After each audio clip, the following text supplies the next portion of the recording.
So Leute, wir haben hier neue Scheiben, wie ihr seht. Und der Tom erklärt euch jetzt, wie er die gebastelt hat. Also was braucht ihr jetzt, um die Scheibenständer zu bauen? Natürlich erstmal Leisten. Und zwar, ich habe jetzt hier 50 x 30 genommen. Dann Metallverbinder 50, 50 x 40. Akkuschrauber. Säge. Könnt ihr eine Handsäge nehmen, wenn ihr jetzt. Und natürlich Schrauben. Ich habe jetzt hier Gipskartonschrauben genommen. Die sind nie sonderlich ideal, weil die können rosten. Also wenn ihr im Baumarkt gerade seid, dann holt euch verzinkte Schrauben. Genau. Dann habe ich, um die Scheiben zu befestigen, die habe ich mir bestellt. Das sind IPSC-Scheiben nach deutschem Standard, weil ich weiß nie genau, ob man diese amerikanischen nehmen darf, wo so ein Oberkörper abgebildet ist. Deswegen nehmen wir jetzt die. Die haben eine A-Zone, eine C-Zone, D-Zone. Und die machen wir dann fest mit den Klammern. Ich kann euch das ganze Zeug unten verlinken, wenn ihr das wollt. Und wenn ihr Maße haben wollt für die Scheiben, dann schreibt mal in die Kommentare rein, weil die sind jetzt nie ganz sonderlich billig für ein bisschen Pappe. Aber ja. Und natürlich, was braucht ihr noch? Ein Zollstock, Bleistift und Gehörschutz, wenn wir sägen wollen. Fangen wir mal an. Erstmal tun wir uns das ganze Werkzeug wieder runter. Ich fange jetzt erstmal an, und zwar die Leisten sind 3 Meter. Ich brauche jetzt erstmal eins, was 1,50 Meter ist. Deswegen teilen wir die erstmal in der Mitte. Und wer wirklich null Ahnung hat, wie man sowas macht, ja, der guckt jetzt einfach ganz genau zu. Wer schon mal handwerklich was getätigt hat, der weiß ja, wie es geht im Endeffekt. So, dann wollte ich die teilen. Dann dachte ich mir, wir machen unten eine Stütze hin mit 1 Meter. Das heißt, wir brauchen noch 2 mal 1 Meter. Also klappen wir den mal aus hier. Es muss ungefähr grob, also es muss jetzt nie 100%ig genau sein. Wenn ihr jetzt einen Winkel noch habt, wäre das natürlich noch viel einfacher. Da müsst ihr nicht jedes Mal das hier mit dem Zollstock anzeichnen.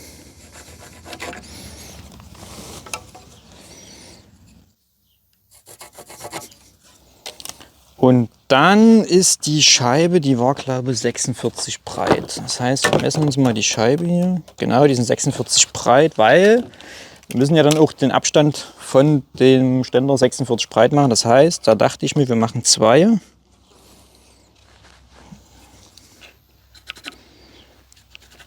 Was haben wir hier noch übrig? Na, da kriegen wir sogar aus 2 Latten, A3 Meter, kriegen wir einen Ständer raus. Also könnt ihr schon mal rechnen, je nachdem wie viel ihr braucht, da bleibt hier so ein ganz kleines Fitzel Rest. So, jetzt müssen wir das Ganze erstmal sägen und dann sägen wir weiter.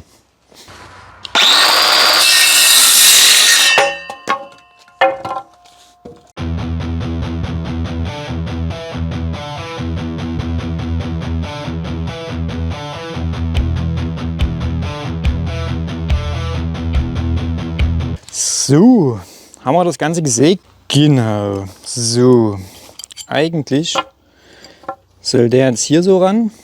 Dann kommt der Meter. So hier. Da mache ich hinten und vorne einen Winkel ran. Da messen wir uns mal bei dem Meter hier die Hälfte. Wir machen erstmal 50, dort kommt die Latte hin. Dann haben wir 1,5 und 1,5. Da haben wir dort, wo wir die Latte draufsetzen. Und von den 1,5, die wir noch wegrechnen müssen, also 1,5, haben wir 56,5 hier vorn. Wenn ihr euch jetzt fragt, was rechne ich jetzt hier, was mache ich jetzt hier? Ich tue einfach nur, dass ich dann weiß, wo ich den Winkel, dass der genau mittig ist.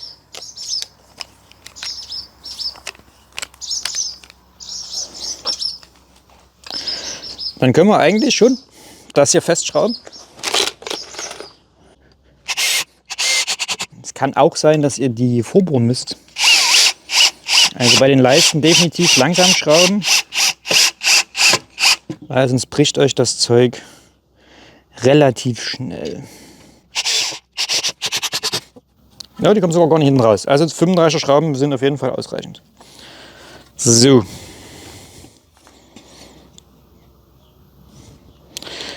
Genau, deswegen habe ich mir das hier angezeichnet. Jetzt haben wir nämlich genau hier die Hälfte.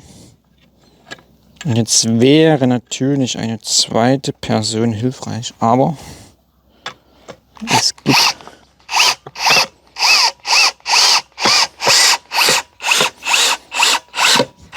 es geht eventuell auch so. So, das fixieren wir erstmal.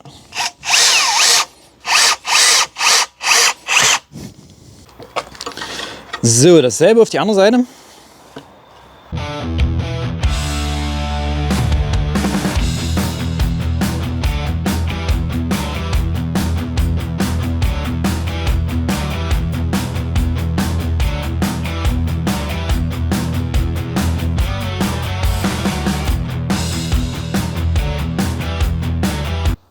Das ist Standfuß Nummer 1 und ihr seht schon, der fällt halt immer noch um, weil da fehlt ja noch was. Jetzt machen wir das Ganze nochmal und dann sehen wir uns nach dem Zeitraffer gleich wieder.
So, jetzt haben wir unsere zwei Außenständer. Und das, was wir jetzt machen, ist einfach nur, jetzt natürlich die Sache, dass die stehen bleiben müssen, dass wir jetzt die beiden hier einfach verbinden. Da brauchen wir jetzt natürlich längere Schrauben. Ich habe noch irgendwo 50er Schrauben rumliegen. Ich bin gleich wieder da. Also ihr seht schon, alleine ist das.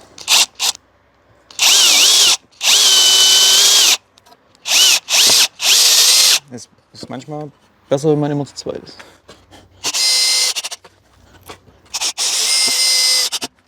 Kleiner Nachtrag von mir, und zwar habe ich die Versteifung hier von oben nach unten gemacht und damit ist es noch stabiler geworden. Also macht es genauso wie jetzt hier. So, jetzt steht das Ganze hier schon ziemlich gut da. Wir machen aber unten noch einen hin. Jetzt die Frage, ich hoffe, ihr könnt das sehen, vielleicht aber auch nie. Ich tue das Ding mal hier hochstellen. Also man könnte das jetzt hier hinten machen. Ja. Genauso. Oder nicht. Entweder hier hin.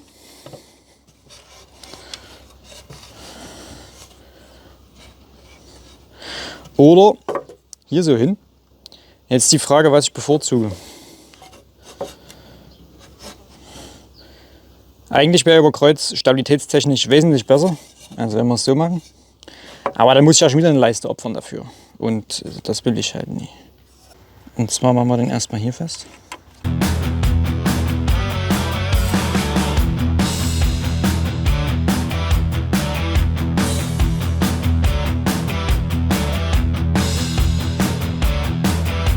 So. Wo stelle ich das jetzt hin? Alles vollgestellt hier. So, ich habe es ausgerichtet. Jetzt ist es im Endeffekt, könnt ihr ganz einfach die, also ich hoffe, das klappt jetzt. Ne? Ich habe mir das alles so im Kopf ein bisschen ausgemalt.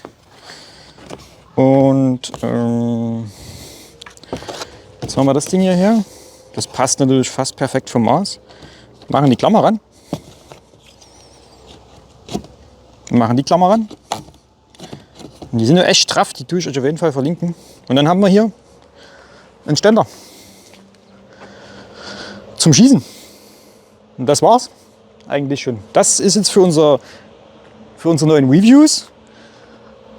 Na, das wollen wir ja ein bisschen abwandeln. Also, das Ding, das steht auch wirklich erstaunlich stabil. Und da habt ihr was zum Trainieren für zu Hause oder auf dem Feld, wenn ihr euren Leuten auf dem Feld was bieten wollt. Ja, und damit bin ich raus für heute. Wenn es dir gefallen hat, lasst ein Like da, lasst ein Abo da. Bis zum nächsten Mal. Ciao.